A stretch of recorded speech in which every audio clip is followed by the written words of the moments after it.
follow breaking news out of Texas. Multiple people have been shot at a church in Sutherland. The site today of a mass shooting, and this time gunfire aimed at elementary school children. What's the location of the emergency? Lady Hook School. I think there's somebody shooting in here. This is CNN Breaking News. We are following breaking news for you. The deadliest mass shooting in U.S. history has happened.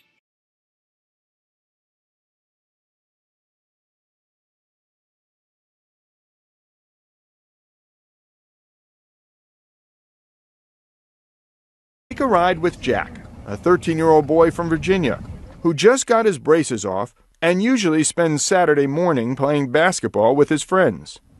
But he's also a young actor, and today we hired him to help us make a point.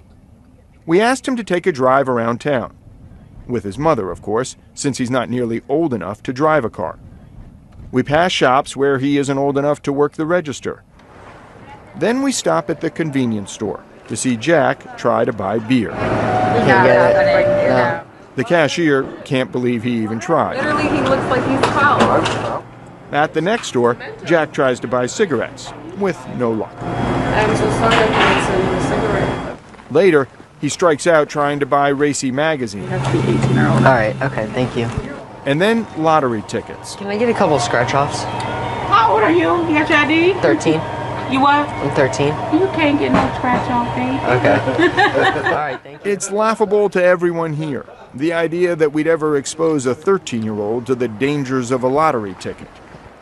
But then we arrive here, at the gun show. It should shoot pretty good for you.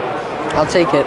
Within minutes, the 13-year-old easily and legally bought a .22 caliber rifle from a private seller and walked away with it.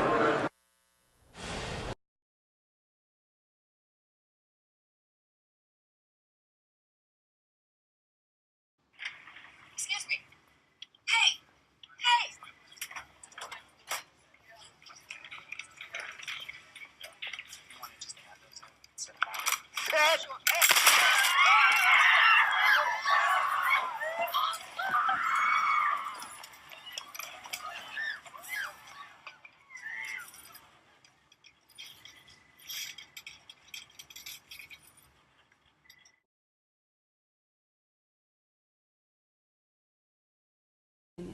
Well, you saw that video. That video is how I feel about gun control in a nutshell. I think that the power of guns now and the rate at which they fire bullets has exceeded the limit, just the vision that our forefathers, that the framers of the Constitution have. There's no way that they could have thought that one guy would be on the 32nd floor of a hotel in Las Vegas and could shoot at thousands of people, hit 500 people, kill 80 people. They just couldn't have imagined that.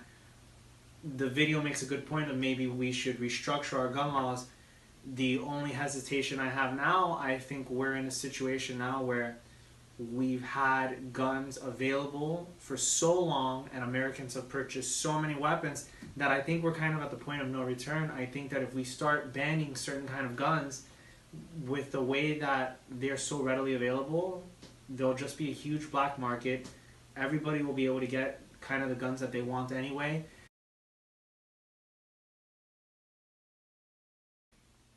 I'm still for gun regulations because I think that it's going to make it just a little bit harder for someone who wants to do something bad with an assault rifle. It'll make them have to hop one more hurdle, and any hurdles we can make before these people do these kinds of things is a hurdle that I want them to.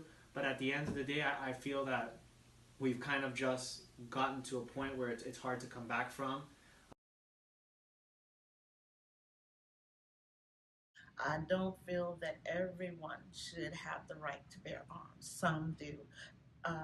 People who have mental illness in their background or offenders, sexual predators or ex-convicts, I really don't feel that they should unless they have been proven to be mentally stable to do so. My background in law enforcement enables me to use certain judgments that would not normally be used by regular people, and I feel that it is a necessity today, especially gun control.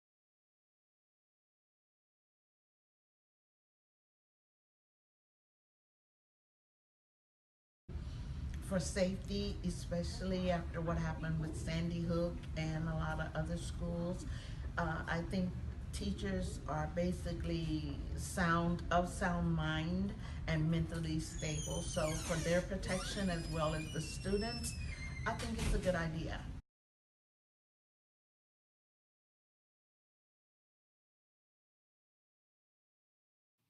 Tim Schmidt joins us now. He's president of the U.S. Concealed Carry Association, joining us from Wisconsin this morning. Good morning, Mr. Schmidt. First, what's the mission of the association? John, the mission of the USCCA is by 2022, we want to educate and train 10 million responsible gun owners in America. And next, we want to ensure 1 million USCCA members.